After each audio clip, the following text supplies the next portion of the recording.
আলিয়া বিশ্ববিদ্যালয়ের park circus campus অডিটোরিয়ামে ৩২০ জন সফল ছাত্রছাত্রীকে পুরস্কার বিতরণ করা হলো। প্রথম হয়েছে বেড়াচাপার নূরে আলম মিশনের জিশান শাহরিয়ার।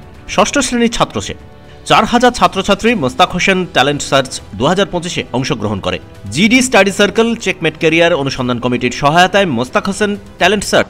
আজকের যারা বাচ্চা রয়েছে তারা হয়তো 10, 12, 15, 20 বছর পরে তারা নিট দেবে, তারা অল ইন্ডিয়া সার্ভিসের পরীক্ষা দেবে, তারা স্টেট সার্ভিসের পরীক্ষা দেবে। তাহলে আজকে থেকে ভিত্তি স্থাপন করার জন্য এই যে ট্যালেন্ট সার্চ পরীক্ষা হচ্ছে এবং তাই নিয়ে বেসানুর এবং অনুসন্ধান সোসাইটি, আমরা যারা জিডি রয়েছি তারা কিছুটা সাহায্য করি অবশ্য। তারা যে উদ্যোগ নিয়েছে আমার মনে হয় এই উদ্যোগে আমাদের সকলের সামিল হওয়া উচিত। তারপরে এই যে আমাদের কি বলবো ঘাটতি, যে আমাদের ছেলেমেয়েরা স্কুল লেভেলের ভিত্তি শক্ত করার জন্য কিন্তু এই করতে হবে। আপনারা অনেকেই জানেন যে ডব্লিউবিসিএস কোচিং সেন্টারের অভাব নেই। আজকে এখানে নিচ্ছে, কাল ওখানে নিচ্ছে, পরশুদিন ওখানে নিচ্ছে, কিন্তু রেজাল্টের বেলাতে ভালো হচ্ছে না। এর প্রধান কারণ হচ্ছে যে স্কুল লেভেলের ভিত্তি তাদের সঠিক হয়নি, যে কোনো কারণের জন্য হোক।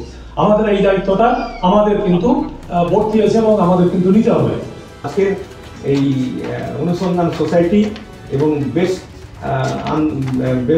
এডুকেশনাল হাবের যে কর্মকাণ্ড, এটা আমরা যুক্ত আছি। জিডি স্টাডি সার্কেল থেকে আমাদের কয়েকজন মেম্বারও এসছেন, আমরা যুক্ত আছি। আমরা খুবই গর্বিত এই ধরনের একটা কর্মকাণ্ডের সঙ্গে যুক্ত থাকার জন্য। এবং এই কর্মকাণ্ডটাও কিন্তু খুব কম আছে। এই সর্বস্তরের ছেলে মেয়েদের, এমনকি শুনলাম পথশিশুরাও এতে অংশগ্রহণ করেছে। আমি খুব খুশি। আমি একসময় সমাজ কল্যাণ দপ্তরের সচিব ছিলাম, তখন স্ট্রিট চিলড্রেন নিয়ে সেমিনার হতো, দিল্লিতে আমি দিচ্ছি, ওখানে আমরা শুনেছি অনেক। এটাও একটা বিরাট ব্যাপার যে পথশিশুদের নিয়ে, সর্বস্তরের ছেলে মেয়েদের নিয়ে এই ধরনের ট্যালেন্ট সার্চ পরীক্ষা, এবং এটা আশা করি আগামী দিনে আরও বাড়বে, আরও এটা বাড়বে, প্রচার হবে, আরও বাড়বে এবং প্রতিভা আরও উন্নত হবে সফল। এদিনের অনুষ্ঠানে উপস্থিত ছিলেন জিডি মনিটরিং কমিটির চেয়ারম্যান অবসরপ্রাপ্ত আইএএস নুরুল হক, আরফান আলী বিশ্বাস, রফিকুল ইসলাম, গৌরাঙ্গ সরখেল, নাইমুল হক, সাবির আহমেদ, মুনিরা বেগম, জায়দুল হক, প্রদীপ মুখোপাধ্যায়, কাজী সুমন আজিম, লিয়াকাত আলী, রফিকুল ইসলাম, মোহাম্মদ ঈশা, কাজী মোহাম্মদ হাবিব সহ বহু বিশিষ্ট ব্যক্তি।